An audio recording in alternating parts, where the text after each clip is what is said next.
Hello, everybody. Welcome to the Rotoworld Football Show. I am Patrick Daugherty, joined this Tuesday by Kyle Dvorchak. Denny Carter, he's I don't know, he's out of town. He's somewhere. He's not in the Blue Ridge Mountains. He's just over it. Yeah, Denny's just over it. No, Denny will be back on Thursday as we break down the entire Week 6 slate with Kyle. But today it's Kyle, and today we're breaking down a juicy Monday Night Football game. Chiefs-Jaguars, Mahomes QB3. Kyle through 5 weeks. The haters, aka you and Denny, said it can never be done.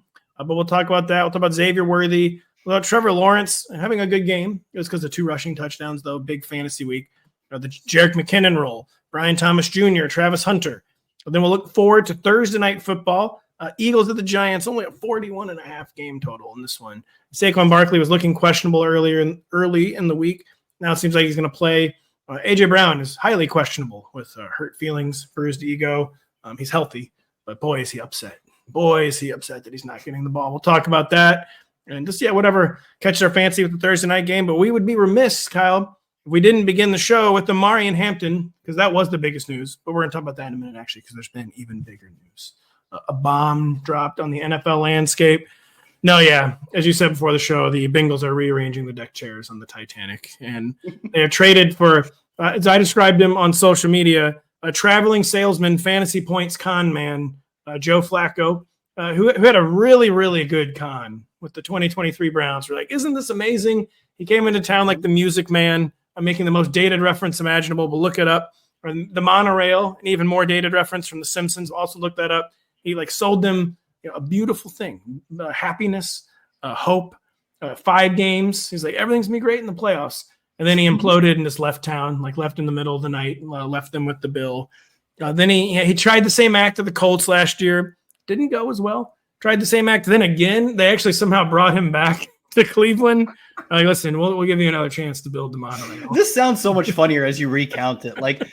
Of course, your Simpsons, but it's of course history looks bad if you remember it. Of course, this is hilarious when we remember it. This is fun journey through time. Keep going. Yeah, journey through the Joe Flacco recent past, but it brings us here to Cincinnati, his third stop on his AFC North World Tour. I have confidence that he will be on the Pittsburgh Steelers at some point before he officially retires. Things are going poorly enough in Pittsburgh over the past 5-6 years that Joe Flacco will be in yellow and black. But yeah, now he's in black and orange. Jake Browning, probably been the worst quarterback in football, Kyle, since Joe Burrow got injured. We weren't expecting greatness from Jake Browning. We were expecting better than what we got based on his late 2023 cameo. But it's just kind of an axiom with backup quarterbacks. The more they play, the more they get exposed, the more the returns diminish. That it seems to have happened with Jake Browning. It's been a really, really tough schedule for the Bengals. So I wonder if maybe his play was going to pick up. But the team itself, they're done wondering about that. They're on to option B. It is somehow Joe Flacco. He has to face a Packers defense this week that we thought was amazing. Been taking on water. Then it kind of sunk against the Dallas Cowboys. But it's the Packers, then it's the Steelers, then things lighten up with the Jets and the Bears. So that's the next 4 games for this team. Desperation move, as you point out. What does it mean for the Bengals? What does it mean for fantasy managers? Joe Flacco in Cincinnati. Yeah, I don't even know if it's desperation as much as a vain plea to fans that I told you we're trying. We're really doing the best we can. And it was what, or even a vain plea to, I don't know, Jamar Chase and T. Higgins. Yes, absolutely. Absolutely. I'm sure those players, obviously Chase actually got home 2 days ago with a monster score. But I'm sure he doesn't appreciate that the team is awful once again. Yeah. And T. Higgins has not been getting home quite as much with Jake Browning. I mean, Chase wasn't until 2 days ago either. I will note that, we were making the point that it really is the rearranging the deck chairs. One of the only quarterbacks who has been worse in EPA per play than Jake Browning this year is Joe Flacco, who is dead last in the NFL. Jake Browning's actually been middle of the pack in completion percent over expected. Joe Flacco is chasing dead last. He's at 30th, negative 4.3%. The film watching metrics, if you want to call them that, the PFF stuff has actually been a little more favorable to Flacco versus Browning. But it's which one of these failed quarterbacks looks less bad. And per the quote film metrics, if you want to call them that, they're a little more favorable to Flacco. Flacco's also been a little bit better under pressure, averaging slightly higher yards per attempt, slightly higher big time throw rate, slightly lower turnover worthy play rate. And he's also had a bunch of drops on his pressured throws. So his numbers could be even better under pressure. And maybe that's the one sort of shining light is that Jake Browning has really struggled under pressure, and Joe Flacco with better wide receivers is probably in the same way that like late in his career, Aaron Rodgers handled pressure well because he was just like, I have two options. I'm never taking a sack. I'm going to throw it away or give one of my receivers a chance, both of which are solid options versus taking a sack or throwing a really bad pass. And Jake Browning has done more of the latter, more of the sack taking, and more of the throwing bad passes, especially throwing bad passes. So I think it's probably an upgrade. But the fact that Jake Browning has played so poorly, and I cannot say for sure this is an upgrade, that kind of tells you where we are at with Flacco through like 3 or 4 starts of his. I guess that is the bowl case there. I mean, there's no actual bowl case, but for Flacco's experience might actually mean something in the situation. He kind of took a lot of sacks early in his career. That rate went down as he got older. I mean, he's totally immobile. This is a horrible offensive line, but he seems probably better suited to get the ball out, and not only to get it out, but to get it out to the 2 actually good players, not just like feeding Mike Gesicki or the running back or Andre Yoshevitz or whatever, or Joe Flacco. I think that has to be a big part of this move. They know he can at least get the ball to Jamar Chase and to T. Higgins, and that maybe they didn't trust Jake Browning to process fast enough, even if he's more mobile than Joe Flacco is right now. It's basically everyone is more mobile than Joe Flacco is right now.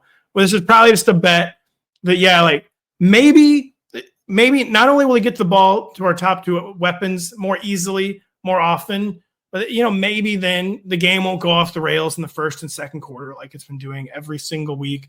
Or if he can just keep it within a score or 2 in the first half, then maybe we can actually get cooking after the break. Right. Those probably are the 2 bets. He's better at getting the ball to these 2 guys. Even if it's marginal, he will be better.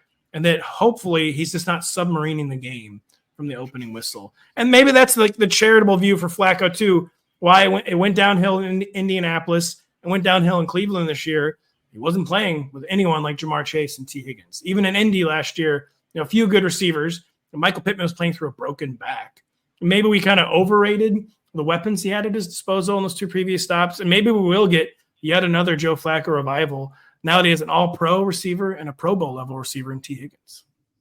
Yeah, as soon as you said that, it kind of convinced me that at least maybe we can get some more garbage time fun. Because, I mean, that is frankly what Flacco has been doing for the past 2 years in both Cleveland and Indy. Not even in Cleveland again, but the first stop in Cleveland and the first stop in Indy, he wasn't like overly efficient, right? He got to throw the football a lot, and he threw accurate targets and also tons of interceptions.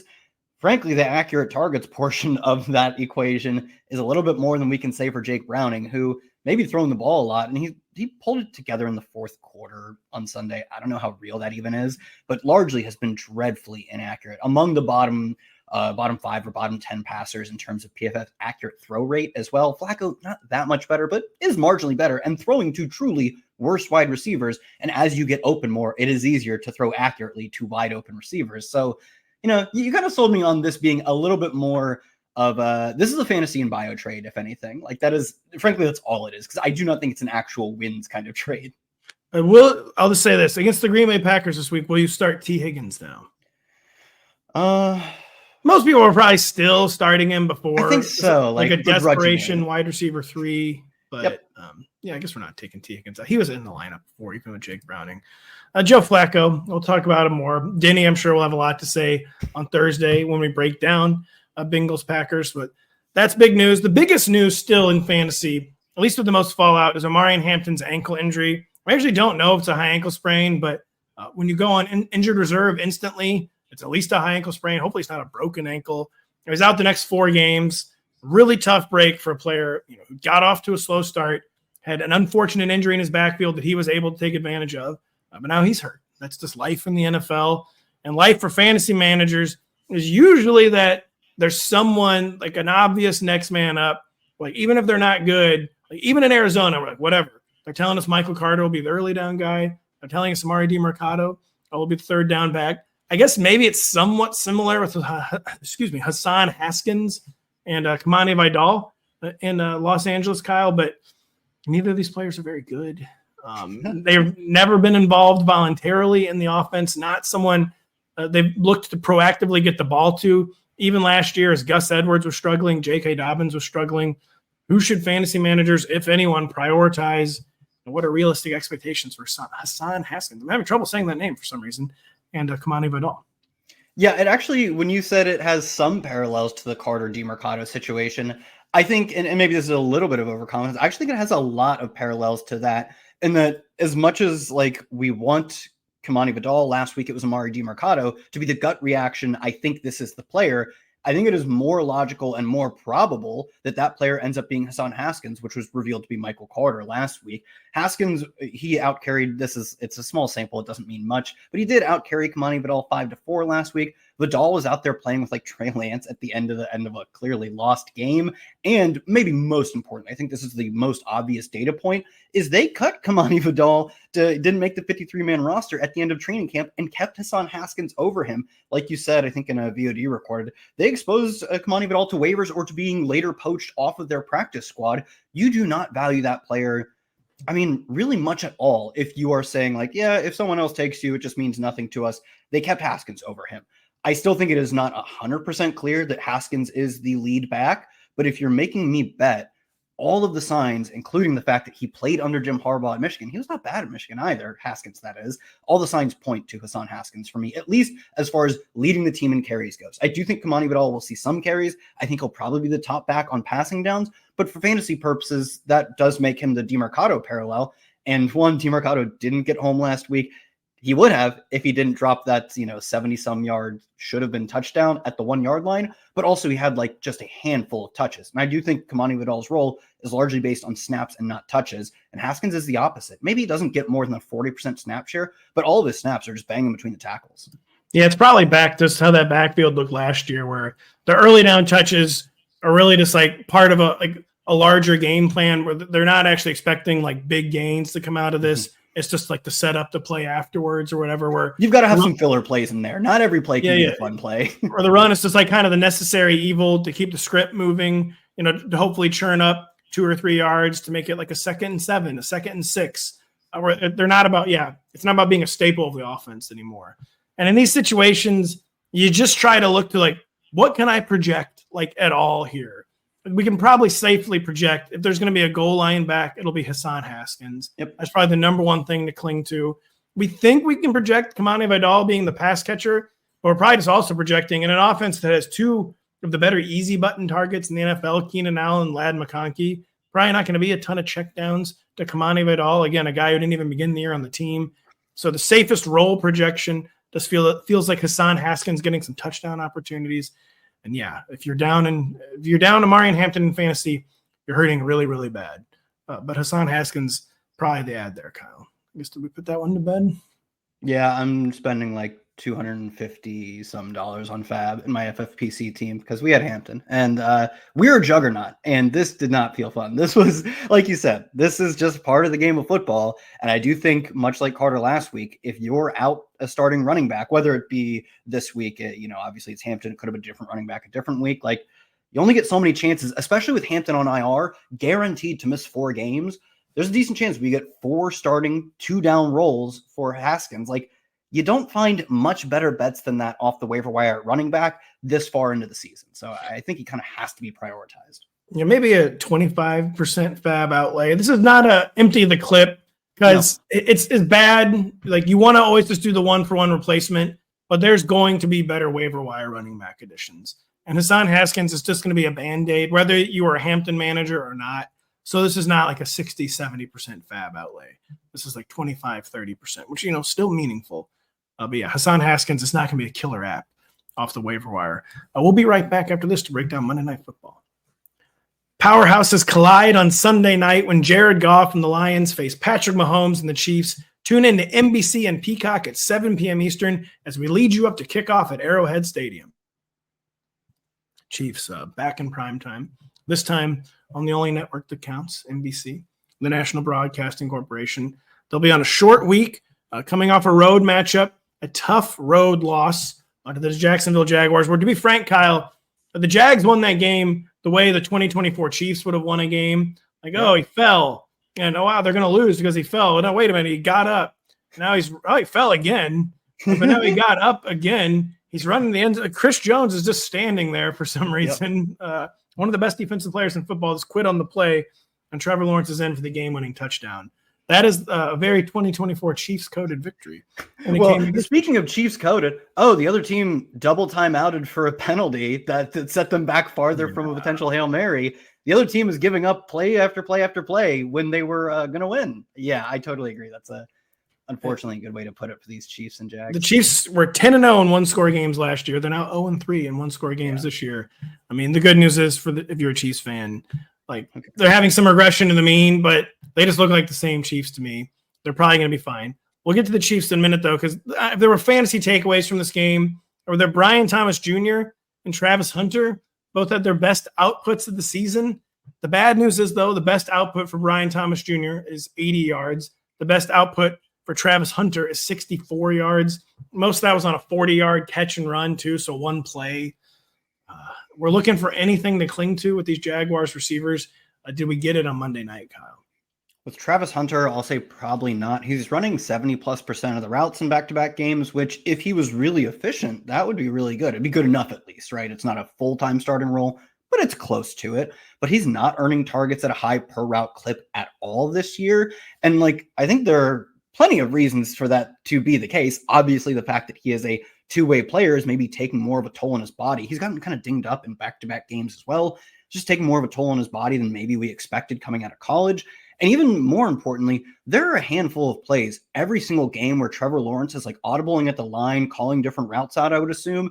And it just does not look like Travis Hunter knows what's going on, which is another consequence of him playing both ways that I think will get ironed out over the long run. But in the short run, it is meaningfully impacting his ability to make an impact on offense. So to me, I don't really think this will turn around immediately. It's probably something that will turn around, but is that timeline 3 weeks? Is it 8 weeks? Is it something he doesn't really pick up till his sophomore season? All of those are possible, and I kind of lean towards the latter. And also just this Jags team does not seem to be, in general, I mentioned with Travis Hunter, just doesn't really seem to be picking up Liam Cohen's offense super easily. No. They are getting so many pre-snap penalties, false starts, getting up to the line late. And part of that is maybe trying to get Travis Hunter on the same page as Trevor Lawrence. Some of that is just Trevor Lawrence learning yet another new playbook. It's probably a little bit too much for both him and the entire team. So I don't have a ton of faith that Travis Hunter has turned a corner or anything. Brian Thomas Jr. Real quick on Hunter yet. I just think nothing on Monday changed the calculus. Maybe something that changed the calculus. Brenton Strange is injured. We don't know how serious it is. We do know serious enough that he didn't play the second half. Like the Chiefs, the Jags are now on a short week.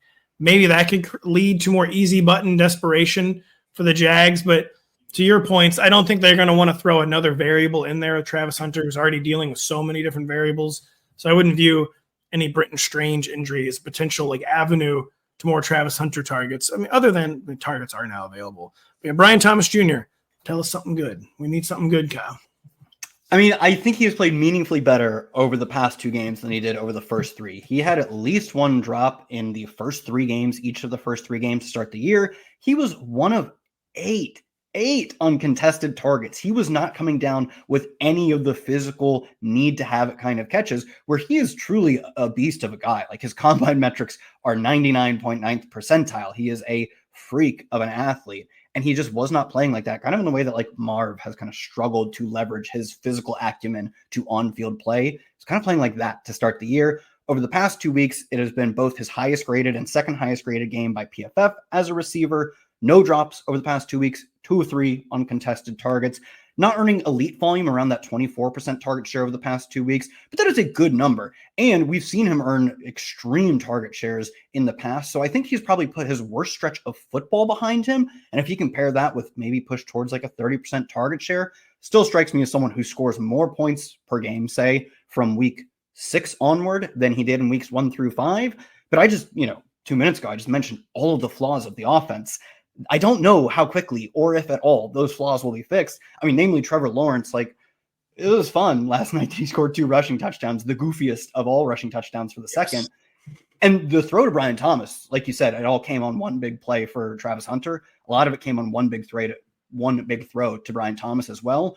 Oh my God, beautiful throw. But the fact that he can hit a beautiful throw has never been the issue. It's that he cannot hit those kinds of throws or even less difficult throws on a down-to-down basis at all. Generally doesn't have great touch on his throws, still throws bullets to guys 5 yards downfield. I don't think he's looked like a meaningfully improved passer. The offensive design is maybe a little too complicated, but it is better than it was last year. It's maybe the best he's had in his career.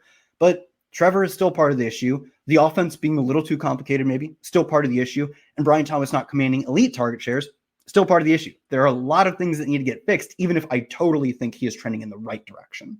One issue, too, is it's been a really tough schedule. They began the year with Carolina and Cincinnati. Those are great matchups, but that was the beginning of the year. Whereas, like you said, there's clearly been growing pains to this new offensive system.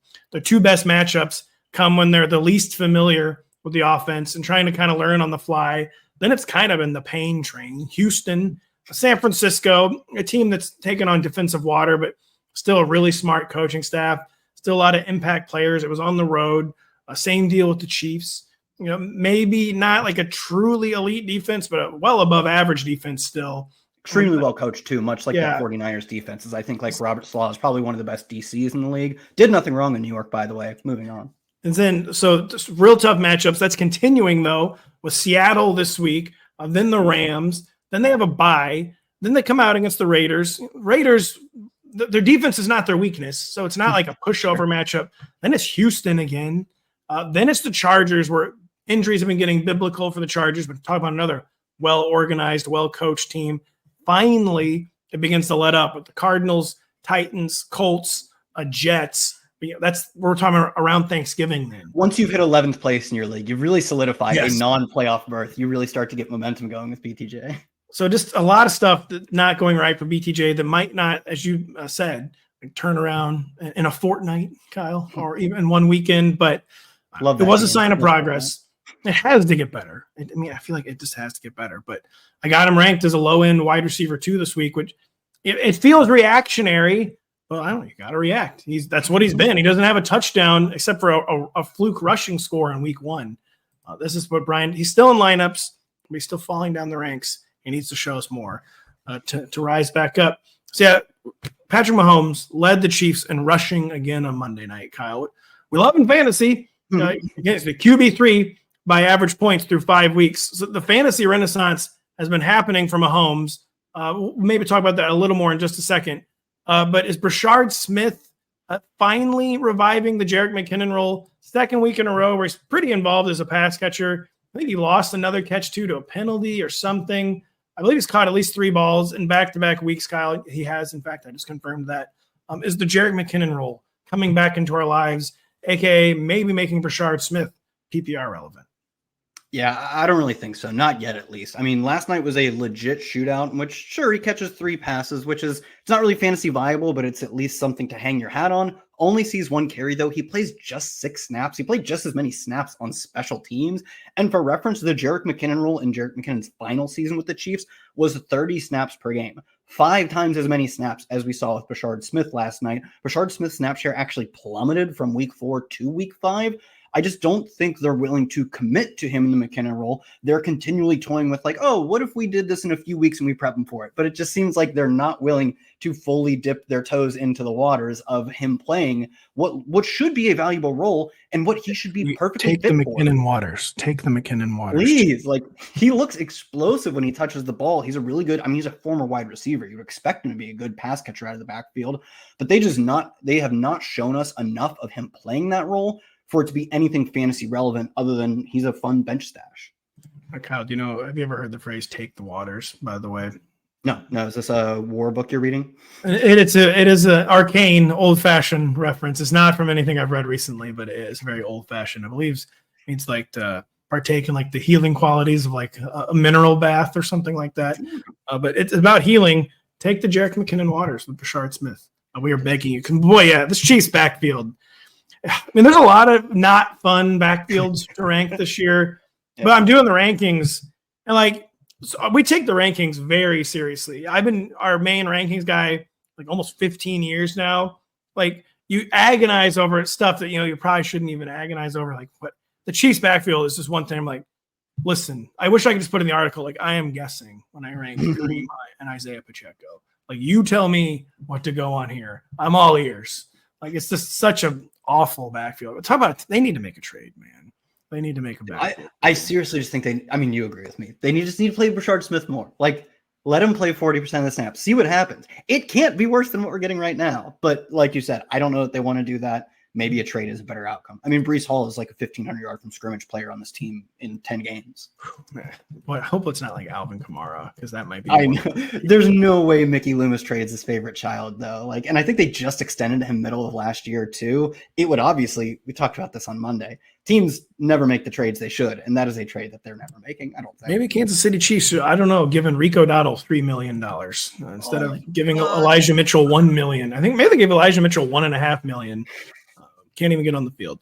Xavier Worthy, thankfully, got on the field. Ankle injury had him extra questionable, just beyond a shoulder issue. In his return in week 4, he had 5 catches and 8 targets, 83 yards, 6 catches on 9 targets last night, Kyle. Only 42 yards.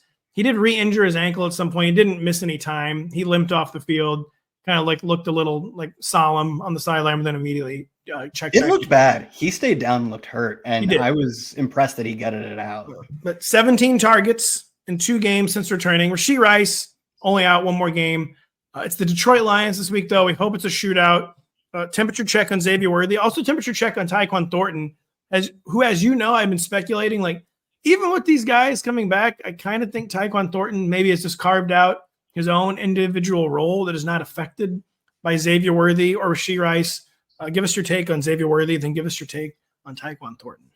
Yeah, I mean, you laid it out pretty succinctly. Xavier Worthy is now, I don't want to say dominating targets, but kind of is clearly the focal point of this team's passing attack that, well, maybe not what we're used to from Mahomes circa his like 2022, 2021 run, I at least think looks a little better, a little more aggressive this year. I mean, per the numbers, they are more aggressive a passing attack this year, even if they haven't been the best deep throwing team or even like they're kind of hovering around league average.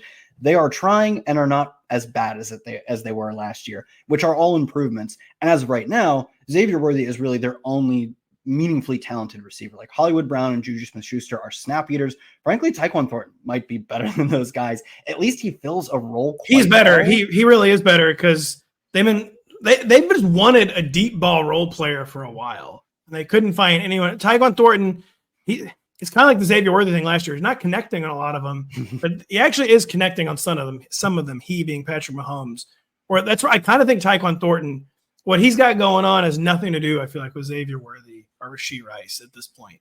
And that they've actually found like a role-playing deep specialist. Sorry to cut you off there, though.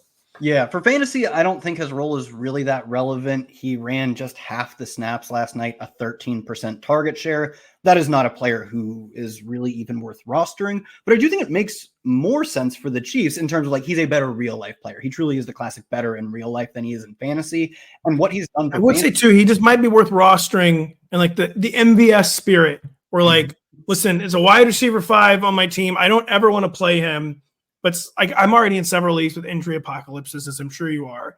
Or if you have to play, if you're going to have like a wide receiver 5 or 6 on your bench, you want to have at least some sort of plausible upside. It goes without saying there's a 0-point downside. With Tyquan Thornton, you can at least tell yourself the story. He might score a 47-yard touchdown and flip my matchup. That was the only thing I would say about Tyquan Thornton is I don't mind rostering him with one of my very final bench spots.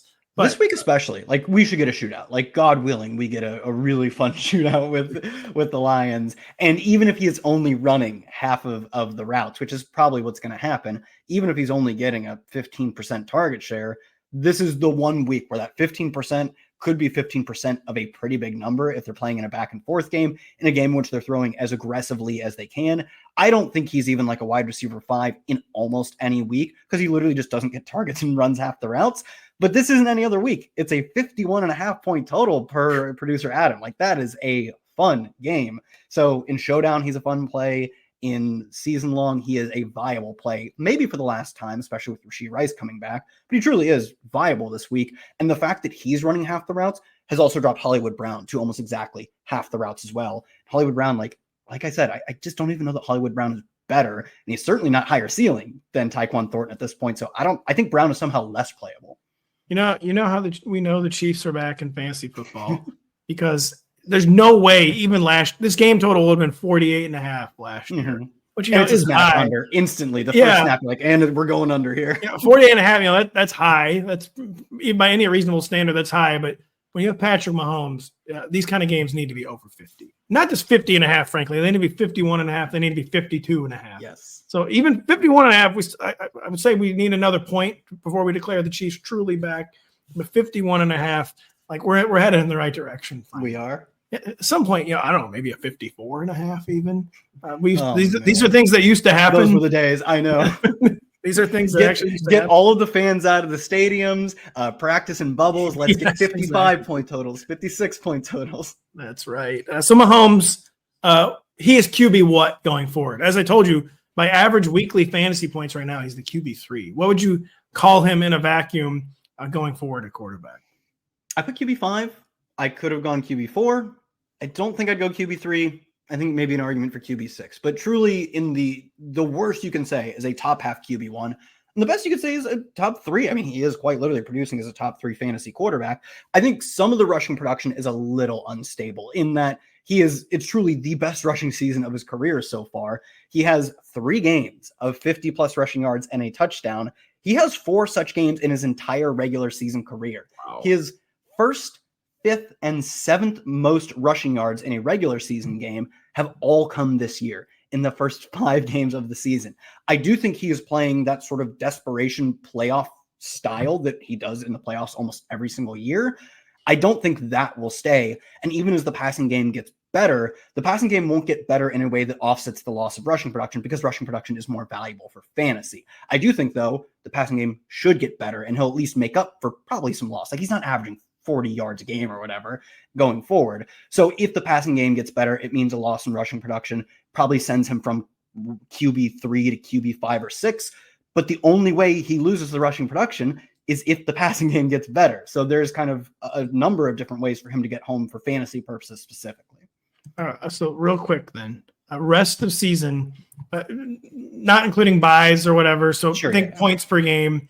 Who scores more fantasy points rest of season? Patrick Mahomes or Justin Herbert? Mahomes. I think Mahomes too. Herbert, Yeah. Normal, typical Chargers logic has taken hold. Good things are not allowed for the San Diego, now Los Angeles Chargers franchise. They are not allowed to have nice things. I think it's pretty simple. Rest of season, more fantasy points per game, Patrick Mahomes or Drake May? I'll go Drake May because I think similar rushing, but Mays is more of like he will always do that because he's kind of a lunatic. I just feel like Mahomes' passing floor is higher enough than May's. I think his passing floor is higher than May's rushing floor is higher, if that makes sense. Yeah, no, it was close. I'm not confident in this one. That's really the only two I've seen. Jalen Hurts was the one I thought you were going to ask me about. Because I mean, I think Hurts will probably still finish ahead of him, but what do you think? Who's scoring more fantasy points, Jalen Hurts or Patrick Mahomes? I was going to say Jalen Hurts, but that was the one that I thought you were going to ask, and I was worried because I definitely don't know that he's going to score more. Obviously, he has the tush-push advantage, and we would assume probably just a general rushing advantage despite the Mahomes rushing spikes over the past month. But like the passing output has been so bad that it has also meant a limited number of touchdown tush-push opportunities because they're just not moving the ball well in any capacity. Run, pass, no matter who's running, no matter who they're throwing to, it's just not working out all that well. So I'm still going to say Hurts, but the fact that he has fallen so far, I'm definitely not confident in that one. We'll get to the Eagles in just a minute. I wasn't even going to ask this one, but Patrick Mahomes, Baker Mayfield, rest of season fantasy. Oh, Mahomes. Like Baker's a really good fantasy quarterback, but I think they're just similar profiles, and one of them is Patrick Mahomes. So well. So you and Denny finally got religion on Mahomes. We'll see what Denny says this week. Mayfield was the one quarterback that Denny hit on this more, and I just kind of let him run with it because he was correct. It was like, regression is coming for this man. And he is still playing really well, but he just can't throw touchdowns at the clip that he did last year. So he's a bad example. If you gave us a different, May was the example that hurts me. That's the one that tugs at my heartstrings versus what do I think will happen. Yeah, speaking of taking the waters, once Denny's done with taking the waters, maybe he can give us his wretched opinion on Patrick Mahomes. I get real quick, too. I guess we should do the same thing with Trevor Lawrence. Trevor Lawrence, rest of season is QB what? When you think Trevor Lawrence. Like, genuinely, who cares? Like, QB 18 or whatever. I was going to say QB 17 is kind of what. Sure. Perfect. Yeah. I mean, right now, I believe he is quite literally like the QB 18 in either points or points per game. He's the QB 23 in PFF passing grade, QB 20 in EPA per play, which is fine. QB 32 in completion percent over expected. Some of that is tanked by the fact that he quite easily leads the league in dropped passes from his receivers.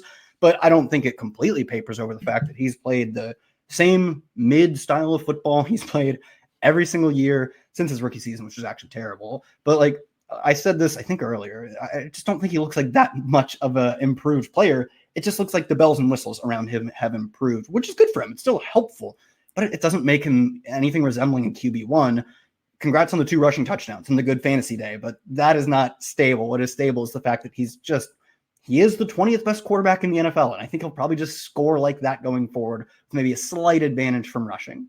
I think he's going to tick up just a little bit. I think he will be more of a solid QB2 than we've seen because it's been pretty bad, pretty disappointing. And you let me cede the low ground to you on this guy. And it would look like a truly atrocious if he didn't have the 2 rushing touchdowns last night, which I guess you say from my aunt or my uncle or whatever the phrase is. Like, so they did happen, but if they hadn't, it would look totally insane, totally deranged how bad he's been. I don't even, this is like a pointless question. I don't even know who this is for, but Trevor Lawrence or Kyler Murray, rest of season fantasy points. I think Kyler, just like the rushing. I'm bailing on what rushing? I mean, does guy not even do anything anymore? Like, seriously, what's this guy's deal? Like, sure. Does he even do anything? Like, why are you even out there, man? Like, you're so bored and upset and angry. And I guess you can't really be bored if you're also angry, but he's checked out. Like, what is even going on with Kyler Murray? What do you do here? I'm tired of it. But yeah, I guess I'd probably still take Kyler. Trevor Lawrence, rest of season. Trevor Lawrence or I don't know. Yeah, never mind. This isn't very compelling. Sam Darnold, rest of season. I knew you were gonna say Sam Darnold. Insta-click Sam Darnold. Literally the most efficient quarterback in the NFL right now. Don't care if they're gonna try and run the football a lot. He's actually good right now, which is you just can't say that of Trevor. Trevor's mediocre, perfectly mid. Final one. Trevor Lawrence, Michael Penix Jr., more fantasy points rest of season. I'll go Trevor Lawrence also just because of rushing. Like Penix is such a statue of a quarterback, and the team also has zero interest in throwing the football, one of the run heaviest teams in the NFL. So I'll go Trevor, but it's very begrudging. Speaking of teams that have no interest in throwing the football, we'll talk about the Eagles and the Giants right after this. Tune in to NBC Sports Now for all the biggest stories in sports, starting at 7 a.m. Eastern with PFT Live, followed by the Dan Patrick Show, the Dan Lebitard Show, Stugatz, Fantasy Football Happy Hour, and Chris Sims Unbuttoned. The NBC Sports Now channel is available on Peacock, the Roku channel, Samsung TV Plus, and more. Visit NBCSports.com/now for more details. So yeah, Eagles, Giants, you're defending Super Bowl champions, and you're party to a 41.5 game total. I mean, I don't know, man. This used to be a sport. This used to be a league. This used to be cool. It used to be fun, where all of our best teams, the Chiefs last year, the Eagles this year, the Bills kind of almost every year now, they don't want to score more points than is absolutely necessary. And you see what happens when you adopt – this is a hobby horse I've been on. I think a lot of people do not agree with this. But, like, I thought, like, week 5 was emblematic of that for the Buffalo Bills. Like, dude, approach the game like you have to score 50 points. Don't approach the game as if the goal is getting a lead and then, like, milking the game. We need to go back to our dominant teams. They need to be trying to score 50 points. The Eagles do not do that. The Bills do not do that. I guess you could say the Eagles tried it in week 5, a season-high 38 pass attempts for Jalen Hurts, had 19 at halftime. He only averages 25 per game coming into that, so it was only 6 off his season average going into halftime. They went up 17-3 real early in the third quarter, a 47-yard passing score to Saquon Barkley. It was a wheel route, too. It was an actual pass, not just a check down. So they did it, and then it was kind of working, but then, I don't know, just like stopped working. What would you even say happened? I honestly am like very confused by what happened to the Eagles against the Broncos. And, 43 yards, second most of the season for A.J. Brown, which tells you all you need to know. Like, good that he had his second most yards. Catastrophic that his second most yards is 43. Devontae Smith does have a 100-yard game. But what did you even see from this Eagles passing attack on Sunday, Kyle? Yeah, I mean, whether it worked or not, I fall firmly on the side of this did not work. Not just because they lost, which they did, but Hurts was 19th among all quarterbacks. I want to say it was about 28 quarterbacks in EPA per play last week. He was 24th in completion percent over expected, 26th in success rate. Eagles put up 17 points, right? Like, it's such a mediocre passing attack, and it was he had a deep bomb that he probably hit that AJ Brown just gave up on. Maybe that's the difference, right? Is that one play, and that in a small sample, of even slightly right around 40 dropbacks, like that is the difference between it looking really good and really bad. But also, like, that stuff tends to happen more when you're not that good at passing the football. Probably, like, that is my intuition. There is that bad, seemingly random plays probably happen at a slightly higher rate when you're actually not that good. In the same way, like you guys, hobby horse Trevor Lawrence, like, wow, if his receivers only made the greatest play ever, like, I don't want to say that AJ Brown needed to make a great play. He just needed to continue to play. But like, oh, it turns out your diva wide receiver is disgruntled and giving less effort. Like, yeah, we know that's what's going to happen. Well, Kyle, you're talking about the inverse too, but like a very real principle. So what you're saying is real, that, if you're inaccurate or whatever, not a great passer, this kind of stuff will happen to you more often. This always drove me crazy the entire Tom Brady era with the Patriots, and kind of Mahomes with the Chiefs, where people like, the Patriots are so lucky. Like, this is absolutely ridiculous. Like, I've never seen a team as lucky as this. Yeah. It's like, it's because the better you are, the luckier you are. Because when you're good at everything, then things tend to break in your direction. And it's kind of the inverse of that too. Yeah, if you're not amazing at it, things might not break in your direction. So I'd say that's actually a good kind of philosophical answer to what was maybe happening with Jalen Hurts there. So yeah, AJ Brown, man, I don't know. Like, this guy's almost starting to look like a mafia plant, like real upset, real unhappy. Is he even trying anymore? Like, very, very loose trade rumors swirling, like nothing. Like, I feel like there's an air. So, there's these super loose trade rumors. I feel like are like barely even getting denied. I think there was a report like that they're not interested in trading him, but yeah, that was on this most recent Sunday morning, I believe. But also, like, they're not trying to hide the fact. It seems like that they're unhappy with each other, though. 100%, totally agree. That, like, so I mean, Sirianni comes out and addresses it all the time, and I don't say he's casual about it, but he's front about it. He does admit that, like, yeah, I understand what is going on with AJ Brown. I don't think he's probably the happiest with it, but neither is AJ Brown. And this might just be like the context of the offense. I mean, this is partially 100% true. The context of the offense makes AJ Brown's numbers look worse, but to the best of our ability to divine like how well AJ Brown is playing, saying not playing awfully well, certainly not up to his standard right now. He's wide receiver 62 in ESPN's open score. He's wide receiver 69 in yards per route run. He's targeted on a pretty meh 20% of his routes. Because he runs all the routes, he still has a solid target share, but he doesn't look like capital A, capital J, capital B, AJ Brown. He doesn't look like the Titans wearing, I believe it was Dolce & Gabbana sunglasses photo shoot AJ Brown that I know and love. He's not playing up to that standard, an extremely high standard he's set for us to expect. I still think he'll rebound. Like, I don't think that he has fallen off a cliff, but the fact that he's not playing elite and the offense is also struggling specifically in passing. I mean, they're not running the ball great either, frankly. I don't think he really has any shot to live up to like wide receiver 1 standards this year. Can he? I think that ship has sailed, at least for now. Can he even just be called an every week wide receiver 2 right now? I still have him ranked as such. It feels like it's getting less tenable as we go, though. So, yeah, when you think AJ Brown, you think wide receiver what? Oh, man. I think wide receiver 19? I was going to say 19. I don't actually know that he lives up to that either. And it is, I think at this point, maybe he has like a more similar profile to like a puffed up Jameson Williams, where there will still be spike weeks. I am pretty confident he's going to drop like 150 and 2 at some point this year. But I think the lows are going to become they already have, and I think this will continue to be true. The lows are going to be much more painful for fantasy purposes. You probably will never see a wide receiver 19 week. You're going to see a wide receiver 3 week and a wide receiver 40 week back-to-back weeks. That makes a lot of sense, AJ Brown. We're just everything you said about like his efficiency metrics and marks. Right? With AJ Brown, a guy with his injury history, you do wonder like if he's healthy. Like if his knee is swollen or whatever, they're not listing him with that. But yeah, he was dealing with a knee injury to start the year, I believe, right? And he did basically all last year. He was getting his knee drained constantly. Oh, yeah, I forgot about that. We know teams, they only list you on the injury report if it's inhibiting your ability to practice. So I'm sure he's not even 100% healthy. AJ Brown, I don't know. It's hard to say for defending Super Bowl champions. Probably still the best team in the NFC. Like you don't want to make that team weaker when you're in your window. I really do think they should just trade him. maybe like a player for player trade too, something that makes them better this year. Because this is just like kind of like the life of an alpha wide receiver. There just is a shelf life. Like, so if you watch did you watch the Netflix documentary on the Cowboys, Kyle? I have not. No, I've seen clips of it, but no. Like Michael Irvin is just like a different type of human being. And you could probably only be around that for so long. Stephon Diggs, I mean, you kind of see the same, like the level of emotion he plays at, like we saw Sunday night against the Bills. It's like, wow. Like there's just maybe kind of a shelf life to that. And it might be time just for these two teams to part, for AJ Brown to like take his energy somewhere else.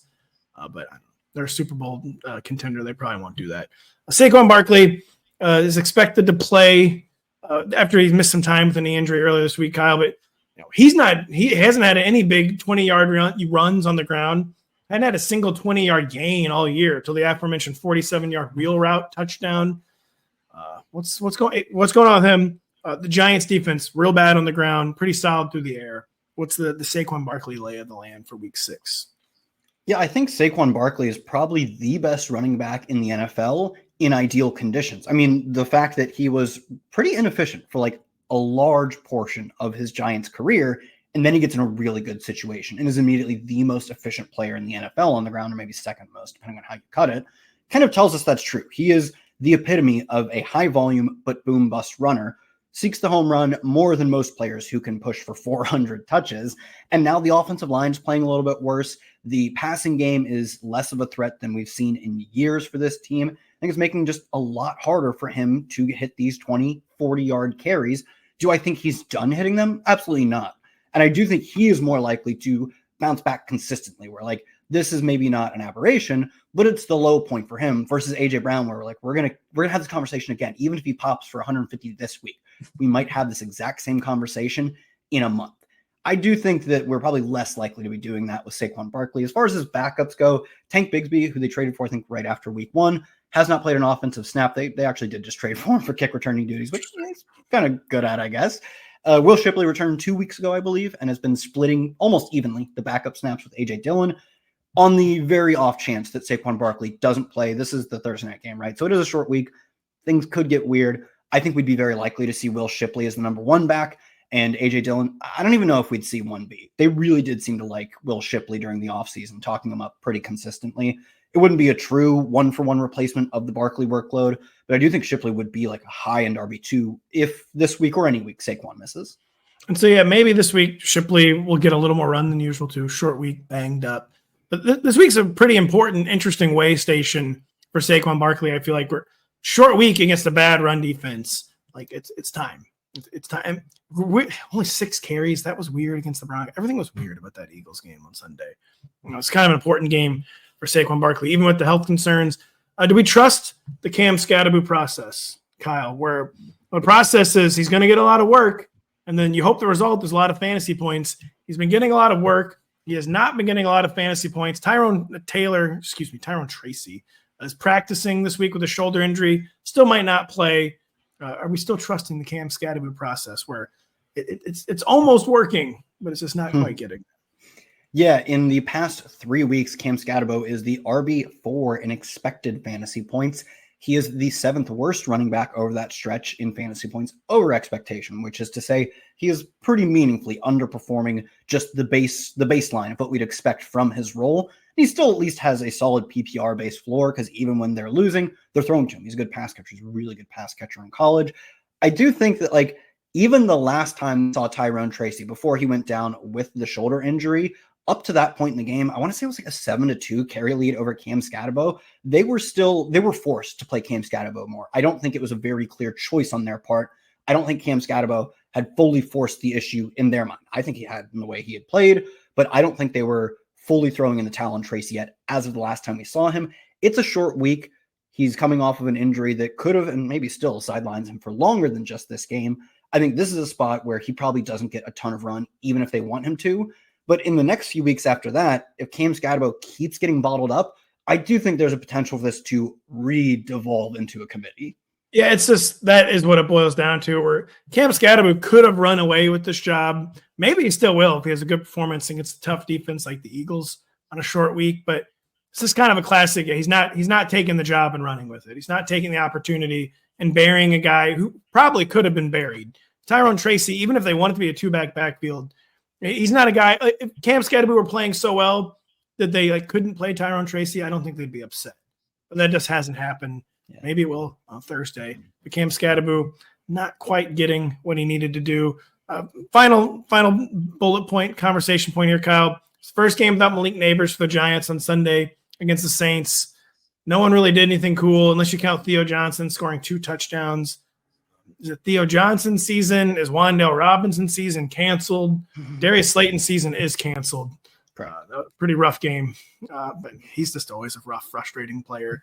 What did we see right now too? He's not practicing. I don't think he plays this week, and very much a spot where maybe they just sit him down anyways. They're like, hey, take some time off and clear your head and don't play football this week, man. I don't think there's anyone who steps up in his wake. So it's going to be a mix of like Jalen Hyatt and Bo Collins. I do think Wan'Dale Robinson. This time it counts. Hyatt and a GPP, or Hyatt and not a GPP. Showdown, I guess buddy. Showdown. Yeah, Hyatt and Showdown. Hyatt in the captain. No price too high. If anything, they price him higher. Less people play him. He's even better of play. I don't know. I haven't looked at the salaries. I mean, Theo, very cool for him to have 2 touchdowns last week and a touchdown the week before that. He is currently responsible for 100% of the Jackson Dart passing touchdowns. Do we think there will be a lot of Jackson Dart passing touchdowns, especially on Thursday? No. I like Jackson Dart. No, I don't think there will be. B, do we think Theo Johnson continues to see 100% of his team's passing touchdowns? No, that's obviously not realistic. And in terms of the yardage production, I think he has a combined 50 yards over the past 2 weeks. He is earning targets at a much higher clip, partially because Malik Nabers is out of the lineup. He missed some time 2 weeks ago and obviously the entirety of last week and is done for the year. That's going to help guys underneath get more looks. And the quarterback switch is maybe just a tendency thing for Jackson Dart to target his tight end more than Russell Wilson was. But I think it's maybe we can project a 20% target share on a team that we don't think is going to have that much success through the air.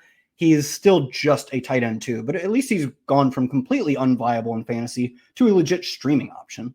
He's just a tight end too, as you say, but he's thankfully we needed some sort of infusion at the tight end position. And then all of a sudden there's several just a tight end twos kind of bubbling up. Or I guess you can't even include Jake Tonjes in that. George Kittle hopefully maybe be back in week 7.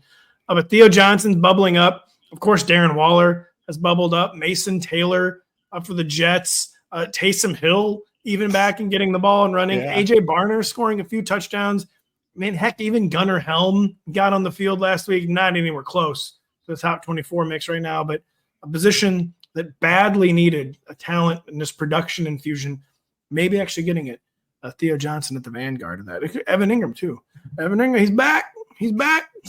So, yeah, I think we're instead of being back, we're gone because we're done. We're done with this show, Kyle.